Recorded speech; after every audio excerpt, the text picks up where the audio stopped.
Pessoal, diferença entre desistência voluntária e arrependimento eficaz. Não sabe o que é? Pessoal, fica comigo que na aula de hoje a gente vai tratar sobre esse assunto.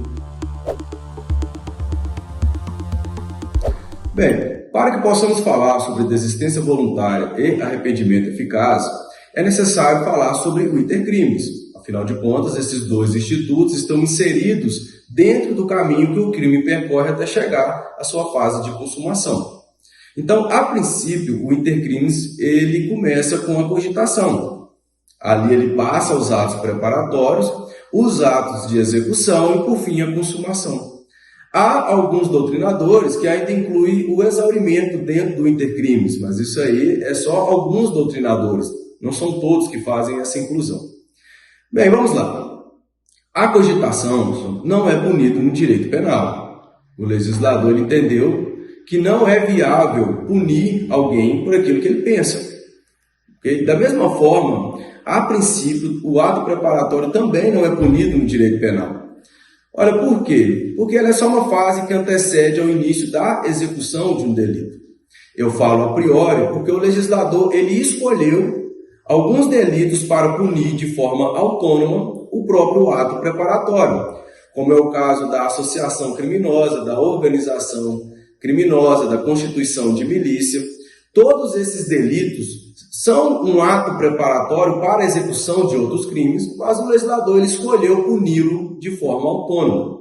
Bem, então a responsabilidade jurídica como regra de alguém inicia a partir de um ato de execução. A partir dali, ele pode dar continuidade à prática do delito e consumá-lo, ou ele pode ser interrompido por circunstância alheia à sua vontade. Aí, no caso, nós teremos uma tentativa, que nada mais é do que uma causa de diminuição de pena, ou ele pode simplesmente desistir de continuar na prática do delito, ou mesmo se continuar, ele se arrepender e evitar a consumação. E nesse caso, nascem os dois institutos que a gente está tratando na aula de hoje.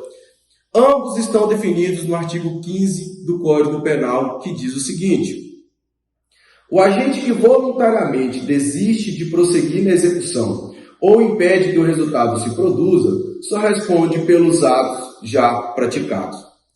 Basicamente, a desistência voluntária, então, ela incide quando o sujeito ele ingressa num ato de execução, porém, pela própria vontade, ele deixa de prosseguir com aquele ato, evitando, nesse caso, a consumação do delito. Do outro lado, o arrependimento eficaz ele existe quando o sujeito ele já esgota todos os atos que ele tinha disponível para a prática daquele delito. Mesmo assim, ele se arrepende e consegue evitar a consumação. Lembrando que o nome é arrependimento eficaz. Então, no caso, a consumação não pode acontecer. Não é simplesmente o arrependimento, mas o arrependimento tem que ser eficaz. Em todo caso, tanto na desistência voluntária quanto no arrependimento eficaz, a consequência jurídica é uma só. O sujeito só responde pelos atos praticados. Ou seja, o objetivo dos institutos é impedir a todo custo que o sujeito seja punível por um crime na forma tentada. Então, suponhamos que ele esteja praticando um crime de furto, no qual ele invade uma casa.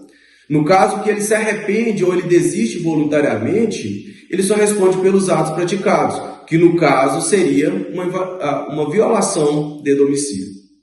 No caso de um homicídio, o objetivo é um homicídio, que é praticado uma lesão corporal e o sujeito ou ele desiste voluntariamente ou ele se arrepende e o arrependimento é eficaz, a consequência jurídica nesse caso vai ser o sujeito só ser responsável pela lesão corporal que ele causar até aquele momento.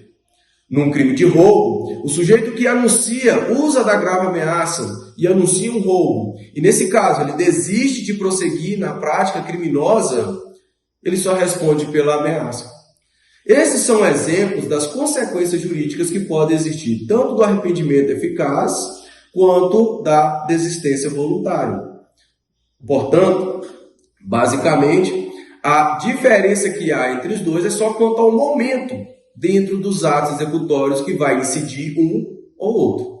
Lembrando, se o sujeito ainda está dentro dos atos de execução, mas desiste de praticá-lo, nós temos a desistência voluntária.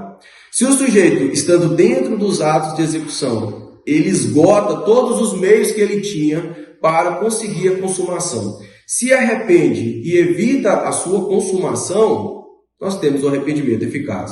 A consequência jurídica é a mesma, ou seja, o agente só responde pelos atos praticados.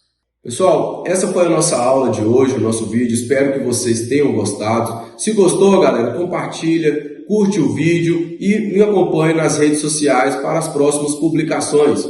Valeu, galera, até mais!